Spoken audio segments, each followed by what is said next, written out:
So this is a question I get all the time. How did you get a remote job working for a US company if you're from Portugal? You're not from the US, you're not a resident of the US, you never lived there. How does that even work? And I never really understood why people would ask this question so much because it never even crossed my mind when I was looking for my job. I just focused on applying to jobs. I would see a job, like it didn't really matter to me if it said it was a US company or an Australian company or a UK, like, it didn't matter. I was just applying to jobs. The question didn't pop into my mind.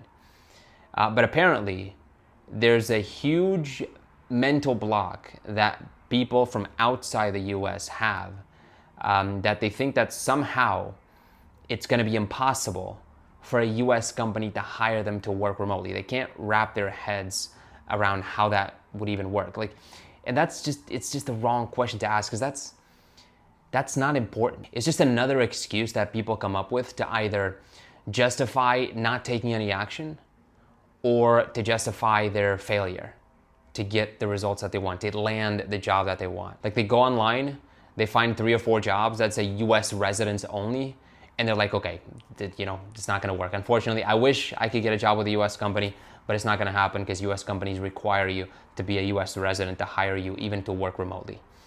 But if you did a little bit more research, if you're not lazy and you spend more than 20 minutes doing some research, you'll easily see that at least 50%, if not the majority, of the jobs that are posted by US companies are open to anyone from any part in the world. And even the ones that say US residents only, if you know what you're doing, if you're good enough at what you do, and you know how to sell yourself during an interview process, they'll drop that requirement in 3 seconds. Like in the majority of cases, this requirement is not illegal, it's not legally binding.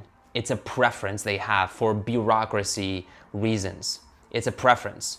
But if they find someone that's like a star talent, the requirement's gonna be dropped immediately. Like you think if a company has 20 applicants and you're the top one by far, and you're from somewhere in Europe or anywhere else across the world, they're not gonna hire you because of the preference? No. They're gonna hire you. They're gonna drop the preference and they're gonna hire you. They care about bringing on the best people, the people that are gonna bring them results. These are companies, they wanna make money. And then people are like, oh, but don't you need a work visa? No. Like, why would you need a work visa to perform a remote job? You're not gonna be physically going to an office in New York. You're gonna be doing the job from your bedroom in wherever you live, or from a coworker, from wherever you want to do it from. A work visa is for someone that wants to physically travel to the US and stay there and work. If you're doing a remote job, the question doesn't even make sense. And now you're like, okay, I get that. But how do they actually hire you? How does that work? That's a good question. And it's very simple.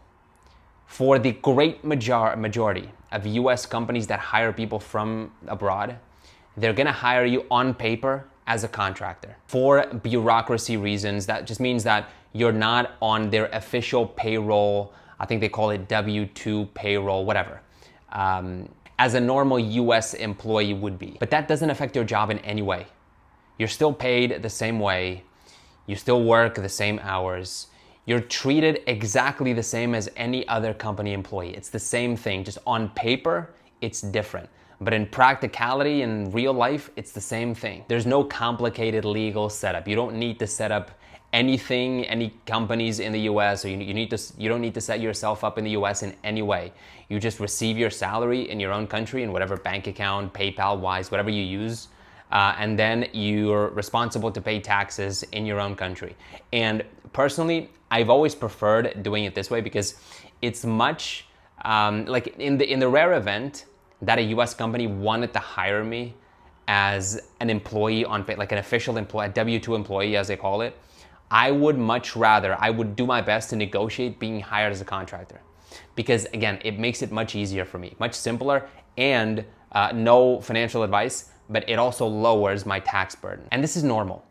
There's probably hundreds of thousands of people, if not more, doing this, working for US companies from abroad, from their own country, and the setup is very basic. It's very straightforward. This is the wrong question to focus on. This is not what's important. What's hard is to get the job. What's hard is to actually become good at whatever skill is your chosen skill and become good at selling yourself during the job hunting and interview stage. That's what's hard. That's the questions you have to be asking. The legal setup and the technical logistical setup of how the company's gonna pay you or how you're actually gonna be working with them, that doesn't really matter. You're gonna figure that out in 10 minutes in a meeting once you're hired. Again, what's important for you to worry about is, are you good at the skill that you're offering? Can you prove that to an employer, to a potential employer? Are you good at selling yourself during the interview stage? And are you taking consistent action, like every day applying to a certain amount of jobs, doing personalized applications, like actually taking the kind of action that's gonna get you a job? That's what you have to be worrying about. Not your passport, not your mailing address, not your Google search of what kind of visa do I need to work for a US company. Seriously, when I was looking for my job, I didn't even think about this once.